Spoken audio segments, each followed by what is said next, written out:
సంపత్ కూడా ఏమో మాట్లాడుతున్నాడు. ఈ చూద్దాం. ఇక్కడ వర్గీకరణతో ఎవరికి అన్యాయం జరగదు, 3 గ్రూపుల్లోని అన్ని కులాలకు రిజర్వేషన్లు వర్తింపు. ఇది మందకృష్ణకు చెప్పరాను ఆయన జరా. వర్గీకరణతోనే ఎవరికి అన్యాయం జరగదు, 3 గ్రూపుల్లోని అన్ని కులాలకు రిజర్వేషన్లు వర్తింపు. ఏఐసిసి కార్యదర్శి సంపత్ కుమార్ వెల్లడి. ఏమన్నాడు సంపత్ కుమారు? ప్రభుత్వము ప్రతిష్టాత్మకంగా చేపట్టినటువంటి ఎస్సీ వర్గీకరణలో ఎవరికి అన్యాయం జరగదని ఏఐసిసి కార్యదర్శి సంపత్ కుమార్ స్పష్టం చేశారు. గాంధీ భవన్లో శుక్రవారం ఎస్సీ వర్గీకరణ విషయంలో నెలకొన్నటువంటి అనుమానాలను నివృత్తిపై ఆయన ప్రజెంటేషన్ ఇచ్చారు. అనంతరం మీడియాతో మాట్లాడుతూ మాజీ సీఎం కేసీఆర్ ఇక్కడ పీఎం మోడీ రిజర్వేషన్ల విషయంలో డ్రామాలు చేశారని విమర్శించారు. ఎస్సీ వర్గీకరణ 3 గ్రూపులుగా విభజించిన గ్రూపుల్లోని అన్ని కులాలకు రిజర్వేషన్లు వర్తిస్తాయని తెలిపారు. ఈ విషయంలో మాదిగ నేత మందకృష్ణతో పాటు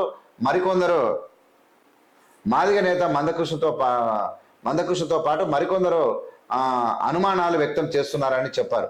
వారి అనుమానాల నివృత్తి కోసమే ప్రజెంటేషన్ ద్వారా మీడియా ముందుకు వచ్చానని పేర్కొన్నారు. సుప్రీంకోర్టు ఆదేశాల మేరకు వర్గీకరణపై ఏకసభ్య కమిషన్ నివేదిక ఆధారంగా 3 గ్రూపులు చేసినట్టు వివరించారు. గ్రూప్ 1కి 1%, గ్రూప్ 2కి 1%, గ్రూప్ 2కి 9%, గ్రూప్ 3కి 5% రిజర్వేషన్లు కేటాయించినట్టు చెప్పారు.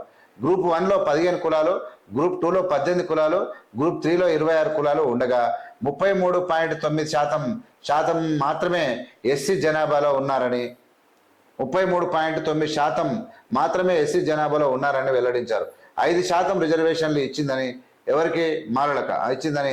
మాలలకు ఒక్కరికే కాదని 33.9% మాత్రమే ఎస్సీ జనాభాలో, అంటే కొంచెం తప్పు రాశారు, జనాభాలో ఉన్నారని వెల్లడించారు.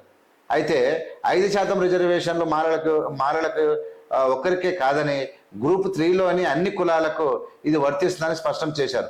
భవిష్యత్తులో కేంద్రం జనాభా లెక్కలు చేస్తే ఆ తర్వాత జనాభా పెరిగితే రిజర్వేషన్లు కూడా మారుతాయన్నారు. ఎమ్మెల్యే వివేక్ వెంకటస్వామి ఎస్సీ వర్గీకరణ జరిగిన రోజునే అభినందించారని తెలిపారు. ఇక్కడ అంత బాగా నేను ఏమంటున్నానంటే, మందకృష్ణ మాదిగ టార్గెట్ మీకు ఇంకా అర్థం కాలే. సరే, మందకృష్ణ మాదిగ ఏం మాట్లాడినా, మందకృష్ణ మాదిగ ఈ రిజర్వేషన్ల పోరాటాన్ని బీజేపీ వైపు మలపడే ప్రయత్నం లోపల ఆయన ఫెయిల్ అయ్యిండు కాబట్టి ఆయన ఆవేశం చేస్తూ ఉన్నాడు. రిజర్వేషన్ల వర్గీకరణలో ఆల్మోస్ట్ మాలలంతా మాట్లాడేది రాజ్యాంగ పరిరక్షణ కోసం.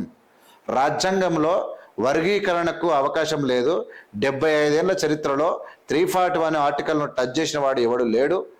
ఇవాళ ప్రెసిడెన్షియల్ ఆర్డర్ను లేదంటే హోమోజీనియస్ గ్రూప్ను విడదీయనిక ప్రయత్నం చేసిన డివై చంద్రసూద్ విధానాలను, నరేంద్ర మోడీ విధానాలను కడిగి పరేసినటువంటి మాల మహానాడు, మాల సంఘాలవన్నీ ఉతికి పరేసినాయి. కానీ ఇలా సుప్రీంకోర్టు దొంగ తీర్పుకు ఒత్తాస పలికినటువంటి కాంగ్రెస్ పార్టీ తానంటే సుప్రీంకోర్టు, నరేంద్ర మోడీ తానా అంటే తందానన్నది కాబట్టే మాలలో ఒక బలమైన ఓటు బ్యాంకు కాంగ్రెస్ పార్టీకి అయినటువంటి మాలలు కూడా ఇలా కలత చెందిరు. ఎందుకంటే పిలిచి మాట్లాడలే. రేవంత్ రెడ్డి గారు పిలిచి వర్గీకరణ అంత తొందరపాటు ఏముంది? చేసినోడు నరేంద్ర మోడీని తొప్పాల్సినటువంటి నరేంద్ర మోడీ అవకాశం కోసం వెయిట్ చూసిన రేవంత్ రెడ్డి రాగానే తీసుకొని చేసేసిండు. ఈ దేశంలో వర్గీకరణ చేయడానికి అవకాశం కోసం వెయిట్ చేస్తున్నటువంటి వ్యక్తి ఎవరైనా ఉన్నారంటే అది రేవంత్ రెడ్డి. అంటే మాలల మీద ఎక్కడ కూడా ఏకపక్షంగా మాలలకు వ్యతిరేకంగా ఏకపక్షం నిర్ణయం తీసుకున్న ఈ దేశంలో ఏకైక వ్యక్తి రేవంత్ రెడ్డి. ఏకైక వ్యక్తి. ఇలా మాదిగలు అంత డేంజర్గా తీసుకుంటే కూడా మందకృష్ణ మాట్లాడుతూ ఉన్నాడు అంటే ఎవరు తీసుకోలే. ఇట్లా ఆయన కూడా మందకృష్ణ మాట్లాడుతున్నాడు అంటే కోడిగుడ్డు మీద వీకలు వ్యక్తుడు. మందకృష్ణ కడుపు మసిలిపోతా ఉన్నది. బీజేపీకి మాట ఇచ్చినటువంటి మందకృష్ణ ఇలా మల్లగుల్లాలు వాడుతూ మాలలను మీటింగ్ చేసే పరిస్థితికి వచ్చాడు. మందకృష్ణ దిగజారిపోయాడు. కానీ మాలను గౌరవించిన రేవంత్ రెడ్డి మరి ఏం చేస్తాడు అనేది చూడాల్సిన అవసరం ఉంది. ఎందుకంటే మేమందరం తెలుసు ఆయనకు, మేమందరం పనిచేస్తూ ఉన్నాం. మేము ఎంత బలంగా పనిచేసినాం అనేది ఈవెన్ రేవంత్ రెడ్డి కూడా కాంగ్రెస్ పార్టీకి అంత బలంగా పనిచేయలేదు. సరే, వాళ్ళ ఎందుకు పనిచేయలేదు అని చెప్తా ఉన్నాము? ఏ స్వార్థం లేకుండా పనిచేసిన వాళ్ళం మేము. మీరు పనిచేసి ఉండొచ్చు, మీరు పదవులు పొందవచ్చు, మీరు పనిచేసి ఉండొచ్చు, మీకు పదవులు వచ్చి ఉండొచ్చు. ఇవాళ మీరు ఆరాముగా ఎంజాయ్ చేస్తూ ఉన్నారు ఫలితాలను. ఇవాళ పార్టీ కోసం పనిచేసి కుషిస్తున్నాం, నశిస్తున్నాం మేము. మీరు మాతోను పోల్చుకుంటే మీరు తక్కువనే. కానీ అలాంటి సందర్భం లోపల వెయిట్ అండ్ సీ లోపల కాదు, మీరు అవకాశాన్ని నరేంద్ర మోడీ మీద తిప్పికొట్టి నరేంద్ర మోడీని ఇరికాటంలో పెట్టే నరేంద్ర మోడీని ఇరికాట పెట్టేటువంటి అవకాశం ఉన్నా, విరికాటంలో పెట్టే అవకాశం ఉన్నా మీరు చేయలేదంటే బరాబర్ మీరు తప్పుడు పని చేసిరనేది మాకు, తప్పుడు పని అంటే మీరు కావాలని చేసిరని మాకు అర్థమవుతా ఉంది. ఇలా తీవ్రంగా ప్రాణం పెట్టి కొట్లాడినటువంటి మాలలకు మీరు అన్యాయం చేసిరనేది వాస్తవం. ఇది మాత్రం పక్క, ఇది జరిగినటువంటి విషయం. ఇది కంపల్సరీ సంపత్ గారు మాట్లాడిన దాంట్లో తప్పేం లేదు, కరెక్టే మాట్లాడండి.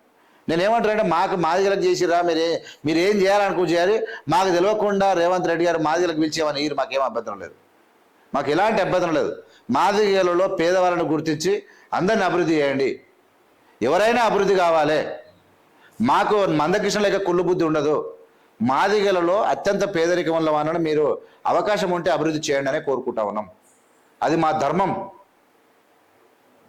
కానీ పొద్దున్నేస్తే తెల్లారి ఈ పాపిష్టి శాపనలు ఈ మందకృష్ణతో బంద్ చేయమని మాదిగలకు రిక్వెస్ట్ చేస్తా ఉన్నాను.